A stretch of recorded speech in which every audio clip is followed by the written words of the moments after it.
না না, গান শুনবা না।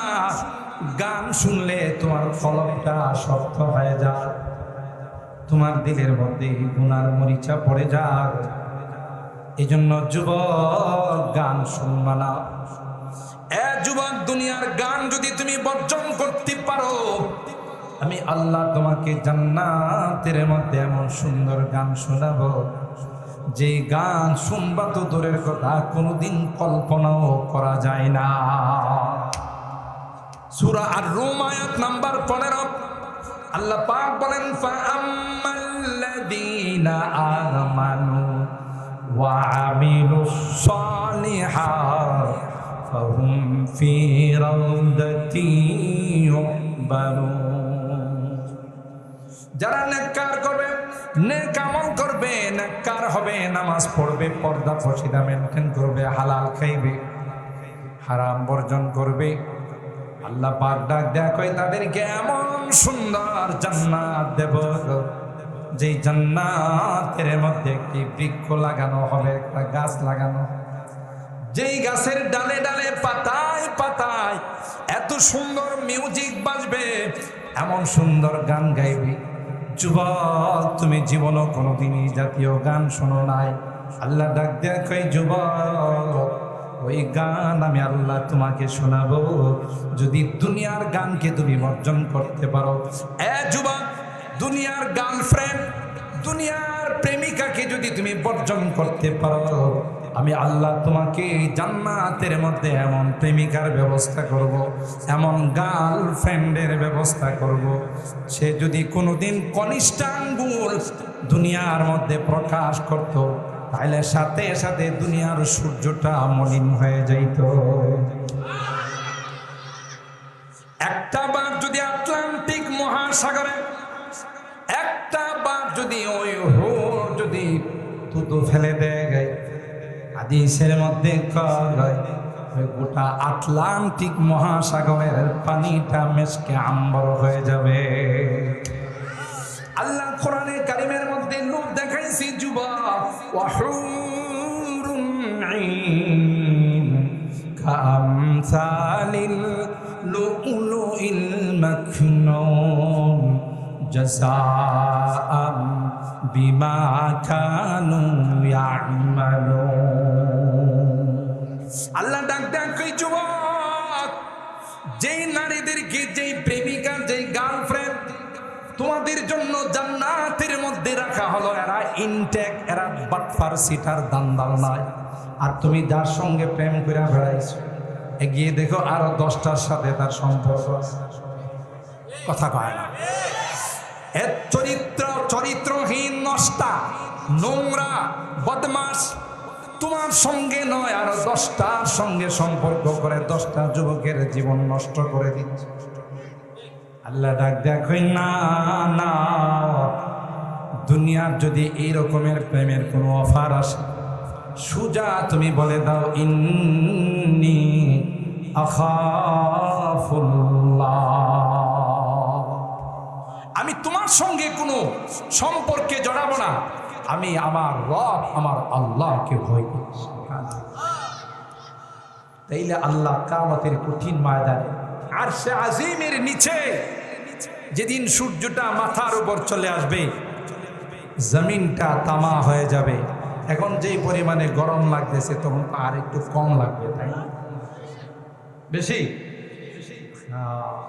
জমিনটা তামা হয়ে যাবে। এখন তো মাটির জমিন, পাও রাখলে ঠান্ডা লাগে, তখন পায়ের থেকেও গরম হবে। কঠিন এক কিয়ামতের ময়দান হবে। আল্লাহ ওই যুবককে ডাক দেয়া বলেন, যেই যুবক তার গার্লফ্রেন্ডকে প্রত্যাহার করছে, প্রেমের প্রস্তাব যারা দিয়েছে তাদেরকে প্রত্যাখ্যান করছে, আল্লাহ বলেন, তোকে আমি আরশে আজিমের নিচে এসি রুমের ব্যবস্থা করব। আর অন্তরটা যদি বদকার হয়, অন্তরটা যদি গুনাহগার হয়, তার হাত পা সবগুলো দিয়ে শুধু গুনার কাজ হবে। ঠিক কিনা? রাজা ভালো তো প্রজা ভালো, রাজা খারাপ তো প্রজা। এই জন্য আল্লামা শেখ সাদি রহমতুল্লাহ আলাইহি বলেন, রাষ্ট্রপতি যদি ডিম চুরি করে, তাহলে রাষ্ট্রের নাগরিক যারা, প্রজারা, ওরা মুরগি চুরি করবে। রাজা খারাপ, প্রজা খারাপ, রাষ্ট্রপতি খারাপ, আর নাগরিক খারাপ। কলব ভালো, তার সব কিছু ভালো। কলব খারাপ, তার সব কিছু খারাপ। দিল দিয়ে খারাপ চিন্তা ভাবনা, কান দিয়ে খারাপ জিনিস শুনবে, চোখ দিয়ে খারাপ জিনিস দেখবে, মেমোরি দিয়ে খারাপ জিনিসের পরিকল্পনা করবে, কারণ আসল জায়গাতে সমস্যা। ঠিক কিনা বলে? আসল জায়গাতে আল্লাহ বলেন, এই মানব জাতি, এই কলব নামক মহামূল্যবান দৌলত আমি আল্লাহ পৃথিবীর বড় বড় কোনো সৃষ্টিকে দেই নাই। 7 আসমান, 7 জমিন, আটলান্টিক মহাসাগর, যত বড় বড় পাহাড় পর্বত, কোনো কিছুকে আল্লাহ বলেন আমি কলব নামক দৌলত দেই নাই। একমাত্র 3.5 হাত বডির মালিক তোমাদেরকে এই দৌলত দান করেছে। সুবহানাল্লাহ বলেন না? তাহলে আল্লাহ আমাদের কত ভালোবাসেন, কত মহব্বত করেন। এই দামি জিনিসটা আল্লাহ পৃথিবীর বড় বড় কোনো সৃষ্টিকে দেন নাই, শুধুমাত্র কেবলমাত্র আমাদেরকে আল্লাহ তাআলা দান করছেন। আলহামদুলিল্লাহ। আল্লামা রুমি রহমতুল্লাহ আলাইহি বলেন, খতরায়ে দিল রায়ক গওহর ফতদ, কতরায়ে দিল রায়ক গওহর ফতদ, কো বদরিয়া হাও গর্দু হানাদা। আল্লামা রুমি রহমতুল্লাহ আলাইহি বলেন, আটলান্টিক মহাসাগর, আরব সাগর, আল্লাহ পাক রব্বুল আলামিন বড় বড় পাহাড়, 7 আসমান, 7 জমিন, কোন কিছুকে কলব নামক দৌলত আল্লাহ তাআলা দান করেন নাই।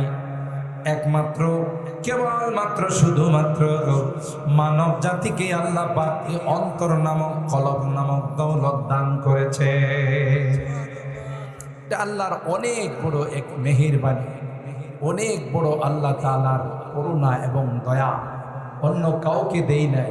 এই কলব একটা গুনাহ করলে তার মধ্যে একটা কালো দাগ বসে যায়, 2টা করলে 2টা, এইভাবে যখন গুনাহ করতেই থাকে, সাদা কলবটা, পরিষ্কার কলবটা দাগ পড়তে পড়তে এটা কালো হয়ে যায়। তখন এই কলবটা রোগাক্রান্ত হয়ে যায়, মারাত্মক দুরারোগ ব্যাধিতে আক্রান্ত হয়ে যায়। এই কলব দিয়ে কোরআনের কথা ভালো লাগে না, দ্বীনের কথা ভালো লাগে না, মসজিদের আজান ভালো লাগে না, কোরআন তিলাওয়াত ভালো লাগে না, হিন্দি গান ভালো লাগে, বাংলা গান ভালো লাগে, নর্তকীদের নাচ ভালো লাগে, ড্যান্স ভালো লাগে। ঠিক কিনা বলেন? তখন বুঝতে হবে আমি বড় রকমের রোগে আক্রান্ত। আমার এই রোগের চিকিৎসা যদি না করি, তাহলে আজীবন আমার দ্বারা শুধু গুনাই হবে, নেক আমল আমার দ্বারা কোনোদিন সম্ভব না। এই জন্য আল্লাহ ওয়ালাদের দরবারে যাওয়া, ওখান থেকে নসিহা শুনে, তিলাওয়াত শুনে, জিকির আজকার করে ওই কলবটা যখন পরিষ্কার হয়ে যাবে, আপনি এই দিল দিয়ে, এই কলব দিয়ে স্বয়ং আল্লাহকে দেখতে পাবেন। হাদিসে পাকের মধ্যে আসে, আন তা'বুদাল্লাহ কাআন্নাকা তারা ফা ইন লাম তাকুন তারাহু ফা ইন্নাহু ইয়ারাক। আরে তুমি এমন ভাবে নামাজ পড়ো যেন সরাসরি আল্লাহকে দেখো। সুবহানাল্লাহ। নামাজে দাঁড়াইলে কাকে দেখা যায়? আল্লাহকে দেখা। তার মানে আমার অন্তরটা যখন একমাত্র আল্লাহমুখী হয়ে যাবে, আল্লাহ ব্যতীত অন্য কোনো ধারণায় আমার অন্তরে আসবে না, তাহলে আমি ভাববো যে আমি আল্লাহর সামনে দাঁড়াই। সুবহানাল্লাহ। ফা ইল্লাম তাকুন তারাহু ফা ইন্নাহু ইয়ারাকা। আল্লাহর হাবিব কয়, এই অবস্থা যদি তোমার অন্তরের সৃষ্টি না হয়, তুমি আল্লাহকে দেখো না, তাইলে এমন ভাব তোমার মধ্যে সৃষ্টি করতে হবে, আমি যদিও আল্লাহকে দেখি না, কিন্তু আমার আল্লাহ আমার প্রতিটি কাজ দেখতেছে। আল্লাহ দেখেন না? দেখেন। আমি বসা আছি না শোয়া আছি না দাঁড়ানো আছি, আমি কি করতেছি, কি জল্পনা কল্পনা করতেছি, সব কে দেখে? আল্লাহ দেখে। এই জন্য ভাই, দুনিয়াতে যে যাকে ভালোবাসে, যে যাকে মহব্বত করে, পরকালে তার সঙ্গে তার হাসর হবে। সুবহানাল্লাহ। আল্লাহর হাবিব বলেন, ইন্না রিজালান ইয়াতুনা মিন আখতারিল আলাম ইয়াতাফাক্কাহুনা ফিদ-দীন ফাস্তাউসু বিহিম খায়রা। এ সুনাসারের মানুষ, তোমাদের এলাকায় দেশের বিভিন্ন প্রান্ত থেকে, বিভিন্ন জায়গা থেকে ইলমে দ্বীন শিক্ষা করার জন্য আসবে। অ্যারাবিক এবং জেনারেল লাইনের সমন্বয়ে দুনিয়ায় চলার জন্য জেনারেল লাইনের শিক্ষা অর্জন করবে, পরকাল পাওয়ার জন্য অ্যারাবিক লাইনের শিক্ষা অর্জন করবে। এরা যখন তোমাদের কাছে আসবে, ফাস্তাউসু বিহিম খায়রা, এদের সঙ্গে তোমরা ভালো আচরণ করো, এদেরকে তোমরা মহব্বত করো। লাভ হবে। আল্লাহর হাবিব বলেন, কিয়ামতের কঠিন ময়দানে তোমার গুনার কারণে যদি তুমি জাহান্নামী হয়ে যাও, গুনার কারণে যদি তুমি বামপন্থী হয়ে যাও, বাম কাতারে দাঁড়িয়ে যাও, আল্লাহ পাক রব্বুল আলামিন ওই হাফিজি কোরআন, ওই আলেমে বামাল, আলেমে রব্বানি হক্কানি যারা হয়, আল্লাহ পাক তাদেরকে একটা স্পেশাল পাওয়ার দিবে। হাদিসের মধ্যে আসে, শুধু হাফিজি কোরআন, ফাস্তাযহারাহু ফাআহাল্লা হালালাহু ওয়া হাররামা হারামা আদখালাহুল্লাহুল জান্নাহ ওয়া শাফাআহু ফি আশারাতিন মিন আহলি বাইতি কুল্লুহুম ক্বাদ ওয়াজাবাত লাহুন নার।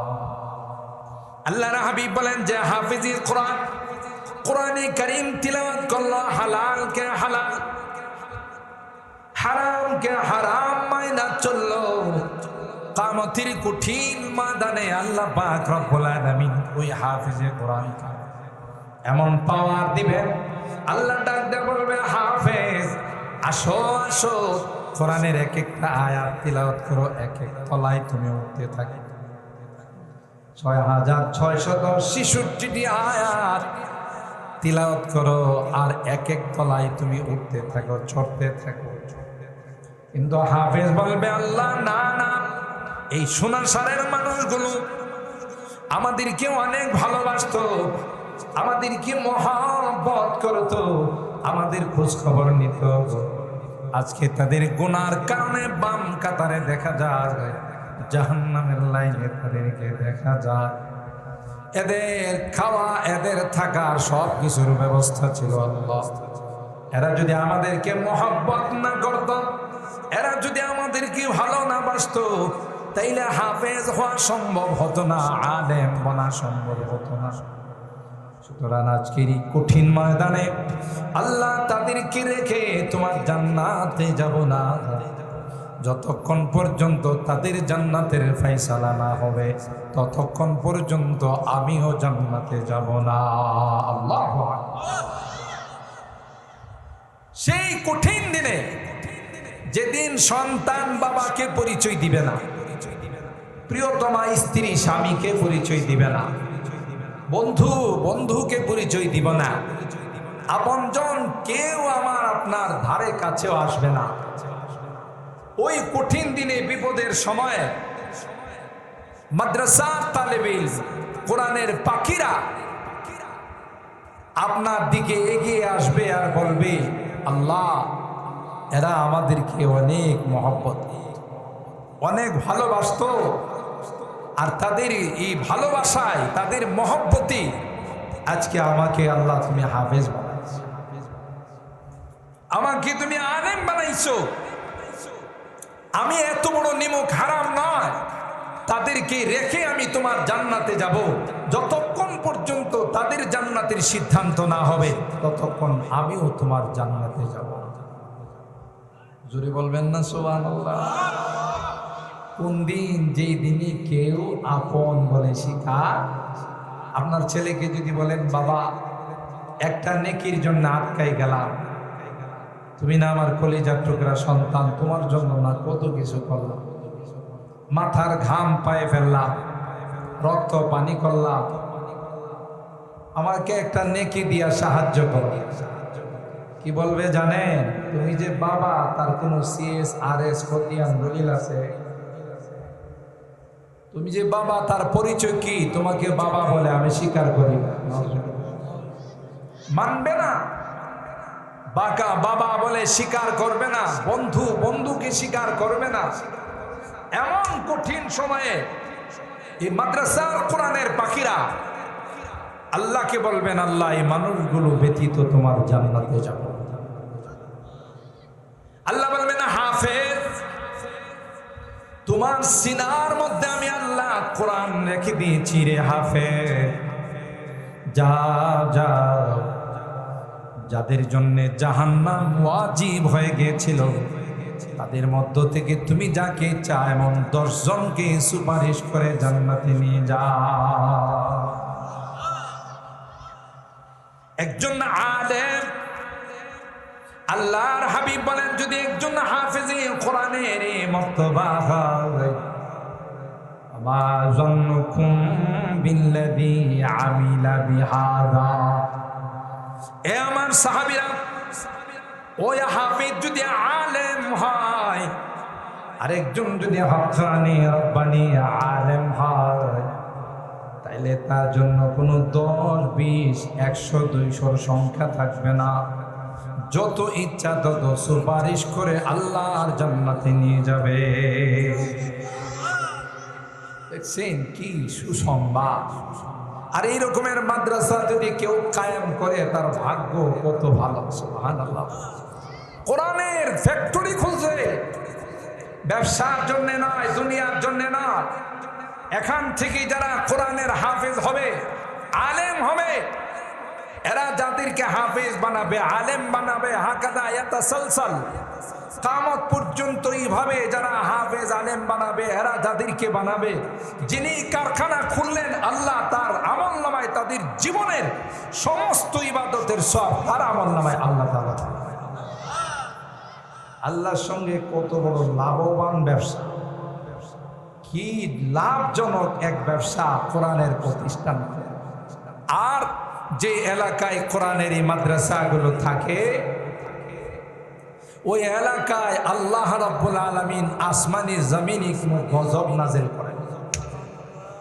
এলাকার মানুষকে আল্লাহ রাব্বুল আলামিন এই কোরআন তিলাওয়াতের বরকতে, কোরআনের চর্চার বরকতে, কোরআনের শিক্ষার বরকতে গোটা এলাকাবাসীকে আল্লাহ তাআলা আসমানি গজব থেকে হেফাজত। মাঝে মধ্যে ভূমিকম্প আসে না, আয়সা কি পরিপূর্ণ পাওয়ার প্রয়োগ করে না, হালকা ঝাঁকুনি দিয়ে চলে যা। আমাদের ঢাকাতে তো সব বিল্ডিং আর বিল্ডিং, আর এই যদি রিক্টার স্কেলে 7.6 মাত্রার ভূমিকম্প হয়, পরে কিছু খুঁজে পাওয়া যাবে না, সব বিরান হয়ে যাবে। এই ক্ষমতা আমার আল্লাহর আছে না নাই? জোরে বলুন, আছে না নাই? কিন্তু ভূমিকম্প আইসা ঝাঁকুনি দিয়া চলে যায় কেন জিজ্ঞাসা করছেন কোনদিন ভূমিকম্পকে? আমার সাথে দেখা হয়েছিল ভূমিকম্প, আমি ভূমিকম্পরে জিজ্ঞাসা করলাম, আসলেন ঝাঁকুনি দিয়া চলে গেলেন? তাই আসছিলাম তো, যেইভাবে ইন্টারনেট, যেইভাবে ফেসবুক, যেইভাবে মেসেঞ্জার, আর যেইভাবে হোয়াটসঅ্যাপ নিয়ে বিভিন্ন নেকেট ছবি নিয়ে যুবকরা ব্যস্ত থাকে, আর যেইভাবে মানুষ বেনামাজি হয়ে যাচ্ছে, তাদেরকে ধ্বংস করার জন্য আল্লাহ পাঠাইছিল। কিন্তু আয়েশা দেখি মাসুম বেগুনাহ আল্লাহর নিষ্পাপ বান্দারা কোরআন তিলাওয়াত করতেছে, তাই আবার ফেরত চলে গেল।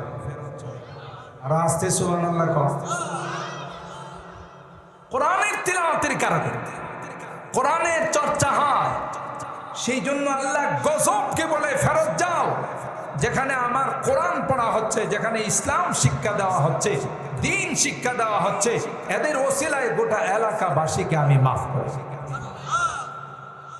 বলুন তো দেখি সোনাসারে নামাজের সংখ্যা বেশি না বেনামাজির সংখ্যা বেশি? এর আওয়াজটা কম।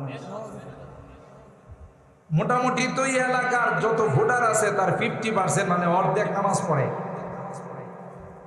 হয় না? 20% 20% পড়ে, তাও হবে না।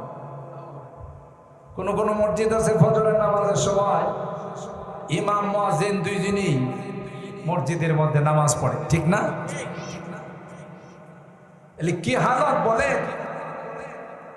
কয়জন মানুষ আমরা নামাজ পড়ি? আর এখনকার যুবকরা তো মাশাআল্লাহ গান শুনতে শুনতে ঘুমায়। যদিও এই রকমের যুবক সোনাসারে নাই, ঢাকাতে আছে।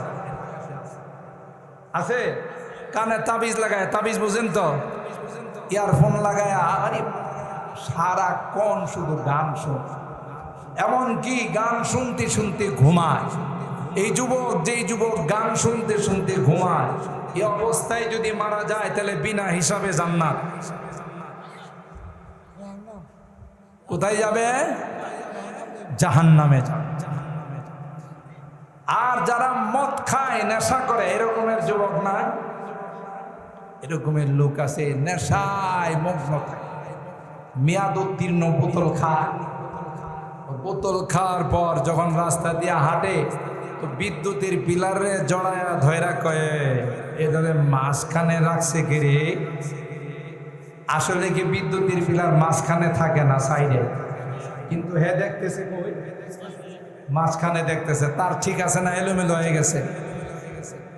তার সব এলোমেলো হয়ে গেছে। নেশা করে, গান শুনে, পরকীয়ায় জড়ায় যায়, প্রেমের মধ্যে জড়ায় যায়, আছে না? না, আহারে কত বড় নিমুখ হারাম। স্বামী থাকে বিদেশ, আরে বদনসিব শয়তান আরেক বাটার সাথে ফিস ফিস করে, কথা বলেন ঠিক না?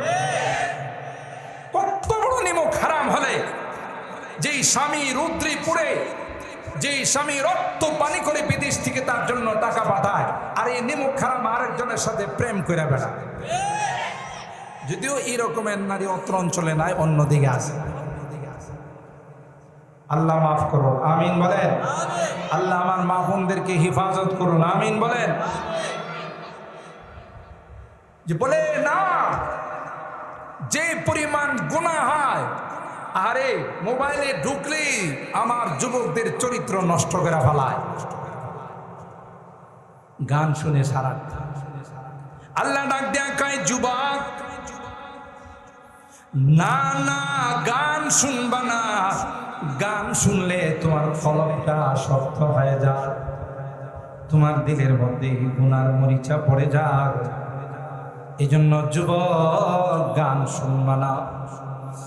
যুবক, দুনিয়ার গান যদি তুমি বর্জন করতে পারো, আমি আল্লাহ তোমাকে জান্নাতের মধ্যে এমন সুন্দর গান শোনাবো, যে গান শুনবা তো দূরের কথা, কোনোদিন কল্পনাও করা যায় না। সূরা আর-রুম আয়াত নাম্বার 15, আল্লাহ পাক বলেন, ফাআম্মাল্লাযীনা আমানু ওয়া আমিলুস সালিহাত ফাহুম ফি রাউদাতি ইউহবারুন। যারা নেককার করবে, নেক আমল করবে, নেককার হবে, নামাজ পড়বে, পর্দা ফর্সিদা মেনটেন করবে, হালাল খাইবে, হারাম বর্জন করবে, আল্লাহ পাক ডাক দেয়া কয় তাদেরকে এমন সুন্দর জান্নাত দেব, যেই জান্নাতের মধ্যে একটি বৃক্ষ লাগানো হবে, একটা গাছ লাগানো, যেই গাছের ডালে ডালে পাতায় পাতায় এত সুন্দর মিউজিক বাজবে, এমন সুন্দর গান গাইবে। যুবক, তুমি জীবনও কোনোদিনই জাতীয় গান শোনো নাই। আল্লাহ ডাক দেয়া কয়, যুবক, ওই গান আমি আল্লাহ তোমাকে শোনাবো, যদি দুনিয়ার গানকে তুমি বর্জন করতে পারো। যুবক, দুনিয়ার গার্লফ্রেন্ড, দুনিয়ার প্রেমিকাকে যদি তুমি বর্জন করতে পারো, আমি আল্লাহ তোমাকে জান্নাতের মধ্যে এমন প্রেমিকার ব্যবস্থা করব, এমন গার্লফ্রেন্ডের ব্যবস্থা করব, সে যদি কোনোদিন কনিষ্ঠ আঙ্গুল দুনিয়ার মধ্যে প্রকাশ করত, তাহলে সাথে সাথে দুনিয়ার সূর্যটা মলিন হয়ে যাইত। একটা বার যদি আটলান্টিক মহাসাগরে এক যদি ওই হুর যদি থুতু ফেলে দেয়, হাদিসের মধ্যে কয় ওই গোটা আটলান্টিক মহাসাগরের পানিটা মেশকে আম্বর হয়ে যাবে।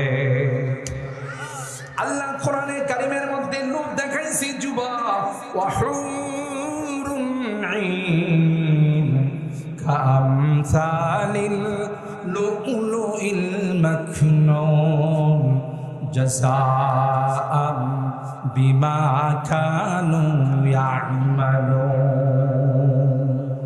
আল্লাহ ডাক ডাক কই যুবক, যেই নারীদেরকে, যেই প্রেমিকা, যেই গার্লফ্রেন্ড তোমাদের জন্য জান্নাতের মধ্যে রাখা হলো, এরা ইনটেক, এরা বাটফার সিটার দান্দাল নয়। আর তুমি যার সঙ্গে প্রেম করে বেড়াইছো, এগিয়ে দেখো আরো 10টার সাথে তার সম্পর্ক আছে। কথা কয় না? এর চরিত্রহীন, নষ্টা, নোংরা, বদমাস তোমার সঙ্গে নয়, আরো 10টার সঙ্গে সম্পর্ক করে 10টা যুবকের জীবন নষ্ট করে দিচ্ছে। আল্লাহ ডাক দেখই না না, দুনিয়ার যদি এই রকমের প্রেমের কোনো অফার আসে, সুজা তুমি বলে দাও ইন্নী আখাফুল্লাহ, আমি তোমার সঙ্গে কোনো সম্পর্কে জড়াবো না, আমি আমার রব, আমার আল্লাহকে ভয় করছি। তাইলে আল্লাহ কিয়ামতের কঠিন ময়দানে আরশে আজিমের নিচে যেদিন সূর্যটা মাথার উপর চলে আসবে, জমিনটা তামা হয়ে যাবে। এখন যেই পরিমাণে গরম লাগতেছে, তখন আর একটু কম লাগবে, তাই না? বেশি জমিনটা তামা হয়ে যাবে। এখন তো মাটির জমিন, পাও রাখলে ঠান্ডা লাগে, তখন পায়ের থেকেও গরম হবে। কঠিন এক কিয়ামতের ময়দান হবে। আল্লাহ ওই যুবককে ডাক দেয়া বলেন, যেই যুবক তার গার্লফ্রেন্ডকে প্রত্যাহার করছে, প্রেমের প্রস্তাব যারা দিয়েছে তাদেরকে প্রত্যাখ্যান করছে, আল্লাহ বলেন তোকে আমি আরশে আজিমের নিচে এসি রুমের ব্যবস্থা করব। দেখছে, শুধু দুনিয়ার মধ্যে কিছুদিনের জন্য একটু বর্জন করলেই চলবে। আল্লাহর হুকুম মতো কিছুদিন তুমি চলে যাও, তাইলে আবাদুল আবাদ, চিরকাল আল্লাহ রাব্বুল আলামিন আনন্দের মধ্যে রাখবে। দুনিয়ার মেয়াদ উত্তীর্ণ বোতল খায়া মাথার তার তোর নষ্ট করে ফেলায়। আল্লাহ কয় তোমার 1 বোতল 2 বোতল নয়, আমি জান্নাতের মধ্যে শরাবের নহর দিয়ে দিব। আল্লাহু আকবার। মাসালুল জান্নাতিল্লাতী উইদাল মুত্তাকুন ফিহা আনহার মিন মাইন গায়রি আসিন ওয়া আনহার মিন লাবানিন লাম ইয়াতাগায়্যার তা'মু ওয়া আনহার মিন খামরিন লাযযাতিন লিশ-শারিবিন ওয়া আনহার মিন আসালিম মুসাফফা। সূরা মুহাম্মদের আয়াত আল্লাহ বলেন, যারা দুনিয়াতে মুত্তাকি হয়ে, পরহেজগার হয়ে দুনিয়া থেকে আসবে, রোটা নেওয়ার সময় জান্নাতি ফেরেশতারা মিছিল করতে করতে আসবে, রেশমি রুমাল নিয়ে, মেশকে আম্বার নিয়ে। ওই নেককার দিনদার ব্যক্তির বাড়িতে আইসা বলবি, আইয়াতুহান নাফসুল মুতমাইন্না ইরজিই ইলা রাব্বিকি রাদিয়াতাম মারদিয়া ফাদখুলি ফি ইবাদি ওয়াদখুলি জান্নাতি। হে শান্তিদায়ক আত্মা, আসো, ইরজিই ইলা রাব্বিকি রাদিয়াতাম মারদিয়া, তোমার রব তোমার উপরে খুশি, রাজি, তুমিও তার উপরে রাজি। লক্ষ লক্ষ জান্নাতি ফেরেশতা তার রূহ নেওয়ার জন্য আসবে, আর স্লোগান দিতে থাকবে, সালাম সালাম সালামুন আলাইকুম বিমা সাবাতুম ফানি'মা উকুবাদ দার। সালামুন আলাইকুম طبتم فادخلوها خالدين। সালাম সালাম স্লোগান হলো সালাম সালাম, যে লা তাহজানু লা তাখাফু ওয়া লা তাহজানু ওয়া আবশিরু বিল জান্নাতিল্লাতী কুনতুম তুআদুন। আর একজনের কোলের থেকে, একজনের হাতের থেকে আরেকজনের হাতে রুটা হাত বদল হতে থাকবে। আদরের সন্তানকে যেমন একজনের কোলের থেকে আরেকজনের কোলে নিয়ে চুমকা, ঠিক তদ্রুপ জান্নাতি ফেরেশতারা, জান্নাতি যারা হবে, যাদের রূহ নফসে মুতমাইন্না হবে, তাদের রূহটাকে এইভাবে একজনের ফেরেশতার হাত থেকে আরেকজনের ফেরেশতার হাতে নিতে থাকবে আর চুমুকে থাকবে। আর বদকার যারা হয় তাদেরকে আয়েশা বলবে, ইয়া আইয়াতুহান নাফসুল খাবিস, হে বদকার, হে মাস্তান, হে সন্ত্রাস, হে বেনামাজি, হে সুদখোর, হে ঘুষখোর, হে মদখোর। আর যে ভয়ঙ্কর দৃশ্য যখন দেখবে, তখন রুটা ছুটাছুটি করতে থাকবে, মাথার থেকে পা পর্যন্ত শরীরের বিভিন্ন জায়গাতে যাইতে থাকবে। তখন তাকে লোহার চিরুনি দিয়ে বডির থেকে, দেহের থেকে টান দিয়ে বের করা। তখন দেখা যাবে অনেক মানুষ যখন মৃত্যুবরণ করে, আহারে কি ছটফট, জিহ্বা বের করে রাখে, চোখ উল্টায় থাকে, হয় না? লক্ষণ ভালো না। আল্লাহর ওলিরা, নেককার মুত্তাকি যারা আছেন, তাদের রূহটা যখন আজরাইল আলাইহিস সালাম নিয়ে যায়, একটা পিপিলিকা কামড় দিলে যে পরিমাণ ব্যথা পায়, তার চেয়ে তো আরো কম ব্যথা পায়। মৃত্যুর টেনশন, মৃত্যুর চিন্তা আমাদের করা লাগবে না? লাগবে না? পরকালের চিন্তা করা লাগবে না? লাগবে না? কঠিন কিয়ামতের ময়দানে যেদিন ঘামতে ঘামতে ঘামের পানি হাঁটু পর্যন্ত, কোমর পর্যন্ত, সিনা পর্যন্ত, গলা পর্যন্ত চলে আসবে, আল্লাহ রাব্বুল আলামিন ওই কঠিন দিনে যেই যুবক প্রেমের প্রস্তাবকে প্রত্যাখ্যান করেছে, আল্লাহ বলবে, তোর জন্য আমি এসি রুমের ব্যবস্থা করেছি। গুনাহ হয়ে গেছে হুজুর, বুঝি নাই, শয়তানের ধোঁকায় পড়ে করে ফেলছি, আজকের আখিরি মোনাজাত করে আরশে আজিমের ছায়ার নিচে ব্যবস্থা। তাহলে দুনিয়াতে যে যাকে ভালোবাসে তার সঙ্গেই তার হাসর, ঠিক কিনা বলে? তাহলে আমরা দুনিয়াতে চিরকাল থাকার জন্য আসি না, আজ নয় কাল। বলুন তো দেখি, সোনাসারের যেই সকল সর্দাররা ছিলেন, মুরব্বীরা ছিলেন, মাতবররা ছিলেন, আছে যাদের ডাকে পুরা এলাকা থরথর করে কাঁপতো, আছে? আমরা কি একদিন থাকবো? আমরাও একদিন থাকবো না, আমরাও চলে যাব। সুতরাং এই পৃথিবীটা থাকার জায়গা না, সকলকে একদিন চলে যেতে হবে। কিন্তু যাওয়ার আগে দেখতে হবে ওখানে যাওয়ার কোনো প্রস্তুতি আমার আছে কি। ইয়া আইয়ুহাল্লাযীনা আমানুত্তাকুল্লাহ ওয়াল তানজুর নাফসুম মা কদ্দামাত লিগাদ ওয়াত্তাকুল্লাহ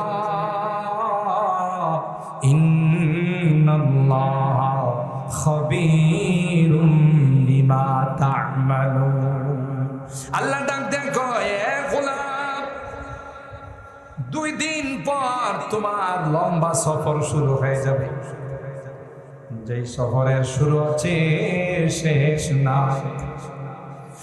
তোমার মহব্বতের মানুষগুলো, তোমার ভালোবাসার মানুষগুলো নিষ্ঠুরের মতো তোমাকে নিয়ে অজানা অচেনা দেশের দিকে রওনা দিবে, জঙ্গলের দিকে রওনা দিবে। আরে বিল্ডিং সুন্দর করে সাজাইলাম, কিন্তু যখন আমার মৃত্যু হয়ে যাবে, সাথে সাথে আমার লাশটা গ্যারেজের মধ্যে নামাই ফেল, ঠিক কিনা? বিল্ডিং এর রুমের থেকে বের করে বারান্দায় নিয়ে এত কষ্ট করে টাকা পয়সা দিয়ে বিল্ডিং বানাইলাম, এত কষ্ট করে সব কিছু জোড়াইলাম, কিন্তু আমার মৃত্যু হওয়ার পর 10 মিনিট আমার থাকার অধিকার না, ঠিক কিনা বলে? कैसे कैसे ताजदारा बादशाह चल बसे वो खजीना बाला खाना शान शौकत क्या हुई। कैसी कैसी खूबसूरत शाहजादियाँ और रानियाँ, तन बदन सब गल गई है, शक्ल सूरत क्या हुई। বহু কোটিপতি শিল্পপতি ছিল, গোটা বিশ্বের বাদশা আছে। ইতিহাসের পাতা খুলে দেখুন আছে না চলে গেছে? না, যাওয়ার সময় কিছুই নিয়ে যাইতে। গোটা বিশ্ব শাসন করছেন মুসলমানদের মধ্যে দুইজন, একজন হলেন হযরত সুলাইমান আলাইহিস সালাম, আর একজন হলেন বাদশা যুলকারনাইন। ইতিহাসের পাতায় যাকে বাদশা ইস্কান্দর বলা হয়, বাদশা যুলকারনাইন পৃথিবী থেকে যাওয়ার সময় সন্তানদেরকে ওসিয়ত করে গেছে, আমাকে যখন কাফনের কাপড় পরাইবা দুইটা হাত কাফনের বাহিরে রেখে। সন্তানরা জিজ্ঞাসা করে, বাবা এটা তো নিয়ম না। কি বলেন, আমাদের এলাকায় কাফন পরাইলে কি হাত বাইরে থাকে না ভিতরে? বাবা এটা তো সিস্টেম না, এটা তো নিয়ম না। আমি যা বলছি তাই করতে হবে। হাত খুলে অলিতে গলিকে খাটিয়া নিয়ে আমার লাশটা ঘুরাইবা, মানুষকে আমি কথা বলে যাব যে দেখো গোটা বিশ্ব শাসন করলাম, যাওয়ার সময় খালি হাত। যাওয়ার সময় দেখো একটা টাকা পয়সাও নিয়ে যাইতে। अपने अक़लिम का खजाना आज है वो जिनके साथ गौर में जाएंगे कल वो पर पा बुरहाना खाली हाथ। দুনিয়ার মানুষ এত নিষ্ঠুর হবে, আমার কোমরে যে একটা কালা সুতা লাগানো আছে এটাও কাটটা রেখেছে। কথা বলেন, কিচ্ছুই দিবে না। জুনায়েদ সাহেবের বাসায় বিদেশি কম্বল, বিদেশি আসবাবের অভাব নাই। কবরে শোয়ানোর সময় সৌদি একটা কম্বল দিয়া শোয়াইবে। কি বলেন, দিবে? না না, সিস্টেম নাই। কম্বল আল্লাহর কাছ থেকে দরখাস্ত দিয়া মঞ্জুর করাইতে হবে। আল্লাহর হাবিব বলেন, নেককার যখন দুনিয়া থেকে যায়, কবরে যখন দাফন করা হয়, যদি আল্লাহ ওয়ালা হয়, নেককার হয়, দিনদার হয়, নামাজি হয়, দুইজন ফেরেশতা এসে তিনটা প্রশ্ন করবে, মা রব্বুক ওয়া মা দীনুক ওয়া মান হাদার রাজুলুল্লাযী বুইসা ফীকুম। প্রথম প্রশ্ন হবে তোমার রবের পরিচয় দাও। দ্বিতীয় নাম্বার প্রশ্ন হবে তোমার ধর্মের পরিচয় দাও। ওই যে সুরঙ্গ পথে দেখা যায় আল্লাহর হাবিবকে দেখাইয়া বলবে তাকে তুমি চিনো কিনা। আপনাদের মতো যারা নেককার দিনদার আলেম ওলামাদেরকে ভালোবাসে, নামাজ পড়ে, হালাল খায়, হারাম বর্জন করে, মুনকার নাকির প্রশ্ন করতে দেরি হয়, জবাব দিতে দেরি হয় না। যখন বলে মা রব্বুক, তোমার রবের পরিচয় দাও, সাথে সাথে বলে ফেলে রব্বি আল্লাহ। আমার রবকে, আমার রবকে। ও দ্বীনি আল ইসলাম, আমার ধর্মের নাম হলো ইসলাম। আর তিনি আর কেউ নন, তিনি আমার প্যারা নবী সরকারে দু আলম হযরতে মুহাম্মদুর রাসূলুল্লাহ সাল্লাল্লাহু আলাইহি ওয়াসাল্লাম। ইন্টারভিউতে পাস করলো না ফেল করলো, সাথে সাথে আল্লাহর পক্ষ থেকে আওয়াজ আসবে, আন সাদাকা আবদি, আমার বান্দা সঠিক জবাব দিয়েছে। আলবিসুহু মিনাল জান্নাহ ওয়া আফরিশুহু মিনাল জান্নাহ। দেরি করো না। তার দুনিয়ার মানুষেরা, আত্মীয় স্বজনরা শীতের সময়ে তাকে মাটির মধ্যে, কনকনে শীতের মধ্যে শোয়াই দিয়া চলে গেছে, একটা বিছনা চাদরও দেয় না। ও ফেরেশতারা, দেরি করিস না, দ্রুত জান্নাতি গালিচা তার কবরে বিছাই দাও। তার গায়ে কোনো কাপড় নাই। এত দামি দামি সৌদি জুব্বা ছিল, এত দামি দামি কাপড় ছিল, অনেকগুলো তার সেট ছিল, কোনো কাপড়ই তাকে পরানো হয় নাই। বাজার থেকে তিনটা সাদা কাপড়ের টুকরা দিয়া মোড়াইয়া সুজা তাকে কবরের মধ্যে রেখে চলে গেছে। আল্লাহ ডাক দিয়া কয়, দ্রুত জান্নাতি লিবাস আমার বান্দাকে পরাই দাও। কবরের সঙ্গে জান্নাতের কানেকশন হয়ে যাবে, জান্নাতি ফ্যাসিলিটি, জান্নাতি সুযোগ সুবিধাগুলো তার কবরের মধ্যে আসতে থাকবে। আর ফেরেশতারা বলবে, ও আল্লাহর বান্দা, লা খাউফুন আলাইহিম ওয়ালা হুম ইয়াহজানুন। তোমার কোনো টেনশন নেই। পরকালের ওলামায়ে কেরাম জানেন, খৌফ আর হুজন একটার সম্পর্ক দুনিয়ার সাথে, আর একটার সম্পর্ক পরকালের সাথে। দুনিয়াতে তোমার আত্মীয় স্বজন, বাল বাচ্চা, মা বাবা যাদেরকে রাইখা আসো, আল্লাহ ডাক দেখো তোমার কোনো টেনশন নাই, তাদের দায়িত্ব আমি আল্লাহ নিয়ে নেব। পরকালের যত ঘাঁটি আছে, এই ঘাঁটিগুলোরও দায়িত্ব আমি আল্লাহ নিলাম। কোনো ঘাঁটির জন্য তোমার কোনো রকমের টেনশন করা, তাহলে দুনিয়াতেও সফল, পরকালেও সফল। এই জন্য আল্লাহ ডাক দিয়া বলেন, অনন্ত অসীমকালের সফর তুমি শুরু করবা। তোমার প্রিপারেশন কি আছে, প্রস্তুতি কি আছে?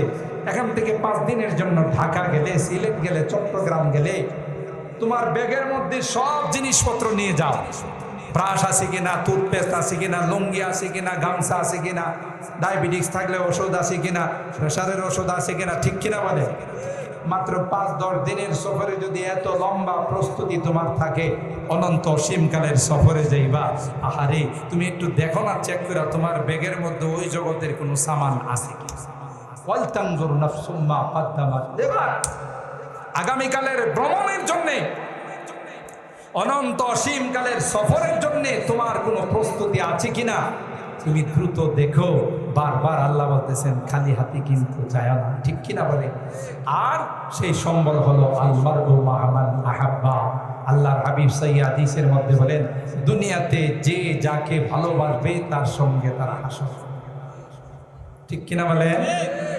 আলেম ওলামাদের সাথে সম্পর্ক, কোরআনের পাখিদের সঙ্গে সম্পর্ক, তাহলে তাদের সঙ্গে হাসর হবে।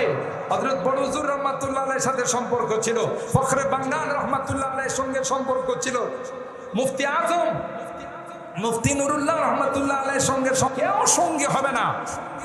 সঙ্গী হবে যে কোরআনের মহব্বত করছে, যে নায়েবে রাসূলদেরকে মহব্বত করছেন, কোরআনের পাখিদেরকে মহব্বত করছে, এরাই হবে সঙ্গী।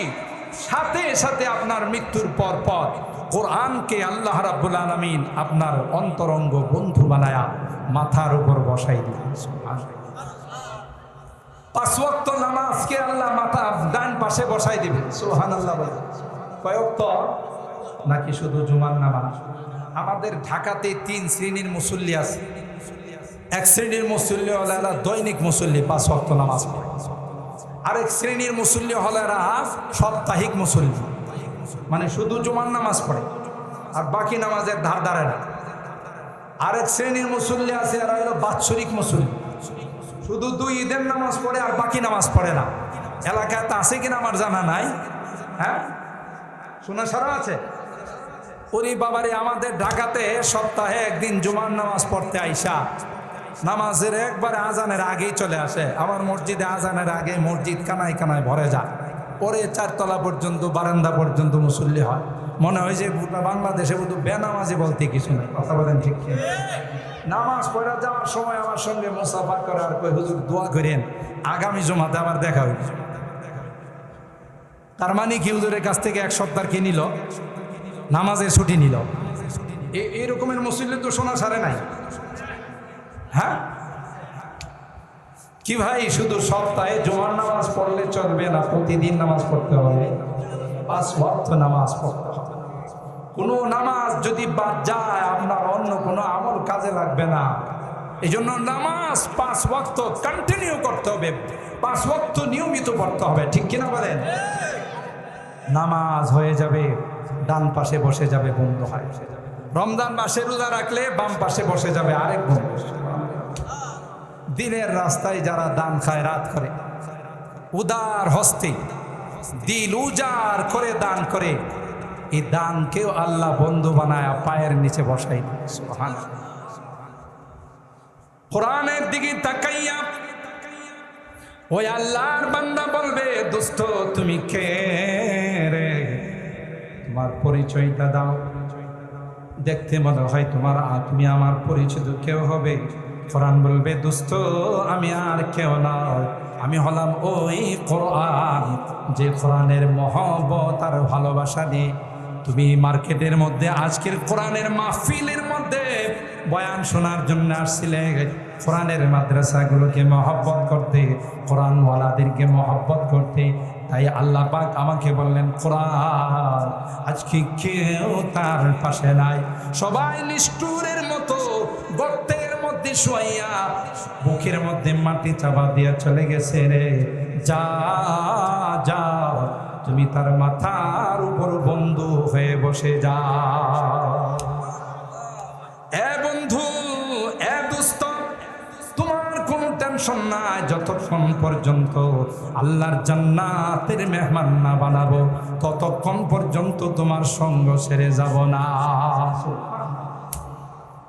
নামাজও তাই বল, রোজাও তাই বল। তাইলে কবরের মধ্যে সঙ্গী পাইতে চাইলে কোরআনকে মহব্বত করতে হবে, নামাজ 5 ওয়াক্ত পড়তে হবে, রমজান মাসের রোজা রাখতে হবে, সাধ্য মতো দান খায়রাত করতে হবে, ঠিক কিনা বলেন? আরেকটা জিনিস, যে আয়াত আমি তিলাওয়াত করছিলাম সূরা আদ-দারিয়াতের, ওমা খালাকতুল জিন্না ওয়াল ইনসা ইল্লা লিয়াবুদুন, আল্লাহ মানব আর দানবকে সৃষ্টি করেছেন তার ইবাদতের। মুফাসসিরিন কিরাম এই আয়াতের তাফসীর করতে গিয়ে বলেন, লিয়াবুদুন আই লিয়ারিফুন, আল্লাহকে চেনার জন্য, আল্লাহর পরিচয় গ্রহণ করার জন্য। আসলে ছোট্ট করে আমি বলি, আল্লাহ পাক রব্বুল আলামিন মানব আর দানবকে শুধুই আল্লাহর ইবাদতের জন্য সৃষ্টি করেন না, আল্লাহর ইবাদতের জন্য অসংখ্য অগণিত ফেরেশতা আছে না? ফেরেশতার সংখ্যা কত কেউ বলতে পারবে? একদল ফেরেশতা শুধু রুকুতে আছে, কিয়ামত পর্যন্ত শুধু রুকুতেই থাকবে, আল্লাহু আকবার বলে। আরেকদল ফেরেশতা সিজদাতে আছে, কিয়ামত পর্যন্ত শুধু সিজদায় থাকবে, সুবহানাল্লাহ বলে। এভাবে নামাজের প্রতিটা রুকুনে অগণিত অসংখ্য ফেরেশতা আল্লাহর এই তাসবিহ তাহলিল আদায় করতেছে। দৈনিক 70,000 ফেরেশতা খানায়ে কাবা বরাবর বাইতুল মামুর, আসমানের মধ্যে আল্লাহ একটা ঘর বানাইছেন ফেরেশতাদের তওয়াফ করার জন্য। ফেরেশতাদের তওয়াফ করার জন্য আল্লাহ বানাইছেন। দৈনিক 70,000 ফেরেশতা খানায়ে বাইতুল মামুরকে তওয়াফ করে, জীবনে একবার যারা তওয়াফ করছে আর কোনোদিন তাদের তওয়াফের সিরিয়াল আসে। কমপক্ষে তো 2 লক্ষ ফেরেশতা হবে, কথা কয় না? মিলিয়ন, বিলিয়ন, ট্রিলিয়ন, কোনো হিসাব করে মিলানো যাবে না কত ফেরেশতা আল্লাহ রাব্বুল আলামিন বানাইছেন, সুবহানাল্লাহ। তাহলে এই ফেরেশতারা কি করে? আল্লাহর হুকুম মতো ইবাদত করে। তাহলে মানব আর দানবকে শুধুই আল্লাহর ইবাদত বন্দিগির জন্য আল্লাহ বানান নাই, বরং মাখলুকের সৃষ্টির খেদমত করার জন্য, সেবা করার জন্য আল্লাহ বানাইছেন, সুবহানাল্লাহ। दर्द दिल के वास्ते पैदा किया इंसान को, वरना ताअत के लिए कुछ कम न था करो बया। কবি ডাক দেয়া বলেন, মানুষ মানুষের পাশে দাঁড়াবে, দুঃখের সময় মানুষকে সান্ত্বনা দিবে, বিভিন্ন বিপদে মানুষকে, বিপদগ্রস্ত মানুষকে সহায়তা করবে। আল্লাহ পাক রব্বুল আলামিন মানব জাতিকে এই জন্য বানাইছেন, ইবাদত বন্দিগি যা করার ফরজ ওয়াজিব নফলগুলো তো আদায় করবে, তার পাশাপাশি তার জন্য বড় রকমের ইবাদত হলো মানব সেবা, সুবহানাল্লাহ বলেন। দর্দ দিল কে ওয়াস্তে पैदा किया इंसान को, वरना ताअत के लिए कुछ कम न था करो बया। শুধু ইবাদতের জন্য আল্লাহর সৃষ্টি ফেরেশতার অভাব নাই। মোহতারাম হাজিরিন, ওলামায়ে কেরাম যারা আছেন, বাবু কাইফা কানা বাদুল ওয়াহি ইলা রাসূলিল্লাহি সাল্লাল্লাহু আলাইহি ওয়াসাল্লাম ওয়া কওলিল্লাহি আযজা ওয়া জাল। ইমামে বুখারী আলাইহির রাহমা তার বুখারী শরীফের প্রথম অধ্যায় কায়েম করেছেন। ওখানে আল্লাহর হাবিবের উপরে কিভাবে ওহির সূচনা হলো তার আলোচনা করার একটা পর্যায়ে হযরত জিবরিল আমিন যখন গারে হেরায় আল্লাহর হাবিবকে আয়েশা বললেন, ইকরা ইয়া মুহাম্মদ, আপনি পড়ুন। আল্লাহর হাবিব তখন জবাব দিয়েছিলেন, মা আনা বিকারি, আমি পড়বো কি করে, আমি তো কোথাও লেখাপড়া শিখি নাই। 2-3 বার চাপ দেওয়ার পর ছেড়ে দিয়ে বললেন, ইকরা বিসমি রাব্বিকাল্লাযী খালাক, খালাকাল ইনসানা মিন আলাক, ইকরা ওয়া রাব্বুকাল আকরামুল্লাযী আল্লামা বিল কলম, আল্লামাল ইনসানা মা লাম ইয়ালাম। সাথে সাথে আল্লাহর হাবিবের জুবান মোবারক আল্লাহ তাআলা খুলে দিলেন। যখন এই চাপ দিছি জিবরাইলের চাপটাকে হালকা না ভারী? জিবরাইলের গায়ে শক্তি আছে 600 পর আছে। একটা পর দিয়ে যদি পৃথিবীর মধ্যে তিনি আঘাত করেন, সেকেন্ডের মধ্যে গোটা পৃথিবী উলট পালট হয়ে যাবে। আল্লাহু আকবার। এরকমের পর ওনার গায়ে কয়টা আছে বলে না? 600 পর। তিনি যখন আল্লাহর হাবিবকে চাপ দিলেন, চাপটাকে আস্তে হচ্ছে না জোরে, চাপটাকে হালকা না ভারী? আল্লাহর হাবিব খুব ব্যথা পাইছে।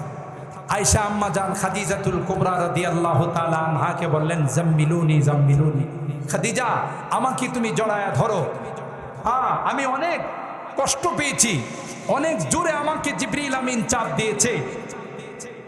একটা পর্যায়ে আল্লাহর হাবিব বলে ফেললেন, লাকাদ খাশিতু আলা নাফসি, আমার ভয় হচ্ছে, আশঙ্কা হচ্ছে যেই চাপ আমাকে দেওয়া হয়েছে আমি বাঁচবো কিনা।